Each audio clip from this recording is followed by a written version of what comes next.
Hello and welcome to Prima Donna News, where we give our perspectives about the trending topics. We don't follow any agendas or blindly comment on topics without first doing diligent research to weed through valid information from the propaganda being pushed. Enjoy the topics and don't forget to like, share, and subscribe if you haven't already. Get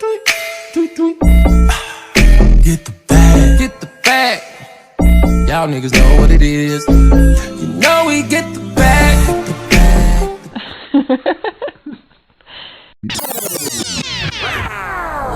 ACP, you see this? Look, if it ain't official Dana J, Prima Donna News, I don't even want to see it. Just take the I am fully aware of what y'all say about me. Number one, and I don't give a fuck. Like God, keep it a stack. Bitches move out cause they know I got bands.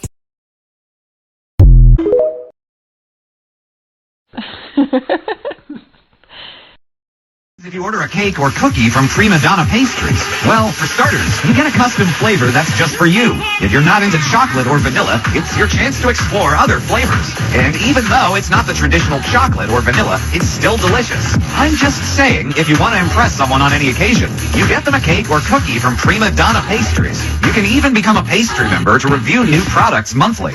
I am very happy to be here. Get the bag, get the bag. Y'all niggas know what it is.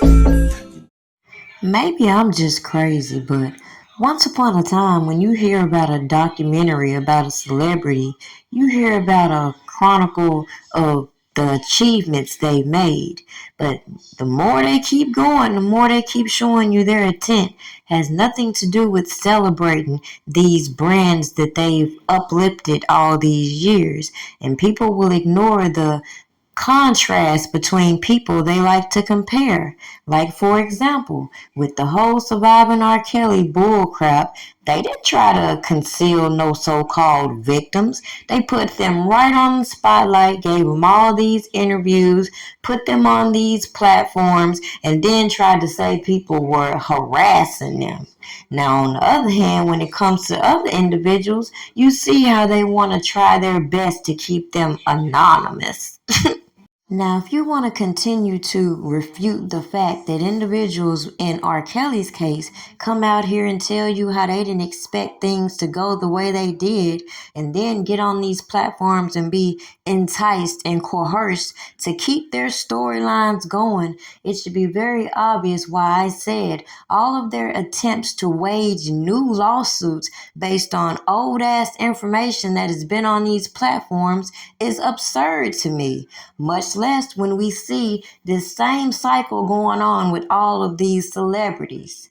Now, keeping it on Chris Brown, it's very ironic. I watched all of these people talking about this documentary, and the headline tells you it all. They're intending to chronologize this so-called history of abuse when it comes to Chris Brown. And now they want to connect it to Diddy. But it's just strange, the information that comes out now from alleged accusers that wasn't put out previously, especially when they skip around. The same individual that I'm specifically speaking on came out with her allegations, came out with a lawsuit, and was dismissed after Chris Brown himself exposed voicemails and text messages that even match the voice behind this silhouette we hear in these snippets from this documentary.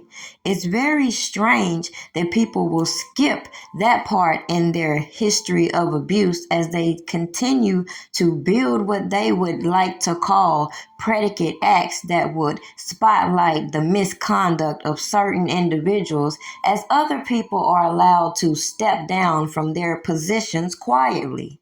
At the same time, you see how Chris Brown handled the situation compared to R. Kelly's goofy ass people who did some shit on their own behalf trying to help, came to these platforms trying to pull the wool over people's eyes, then got mad when a person like me told them that was dumb. There's a way they could have handled it, which obviously would have included shutting down Surviving R. Kelly, which a lot of these people keep skipping around.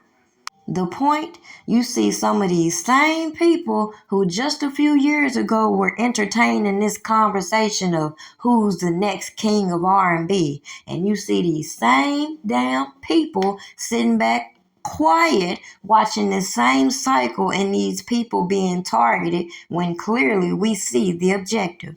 Now all of a sudden, after so-called nominees like Chris Brown and Usher have been caught up in these same type of scandals, you see people backtracking now talking about the king of R&B is Kels, which we knew from the jump. The irony is when I watch people like Lovely T, who I greatly admire, talk about this whole documentary with Chris Brown, and she wants to reserve reasonable doubt, obviously, which is what people should be doing. But I find it ironic simply because, again, when it came to R. Kelly, people were quick trying to throw their little jokes, the pissy Pied Piper, and continue to fuel rumors and allegations before they did their diligent research into where these allegations are coming from. That never meant sit up here and try to judge and try to speculate on what they felt was true and not when, hey, there was a whole court proceeding being anticipated, as we'll see with this. Now, just my observation, if the rumors are true that Diddy's sons are out here running up on people like Ray J, who are, again, in no better position to speak, when he claimed he had booty warriors just a few years ago, now he claiming people taking asses. But if they want to have people out here doing this gang shit and then want to act surprised when the law plays right along with them, don't expect me to sit here and say free everybody when I'm giving you the blueprint, okay?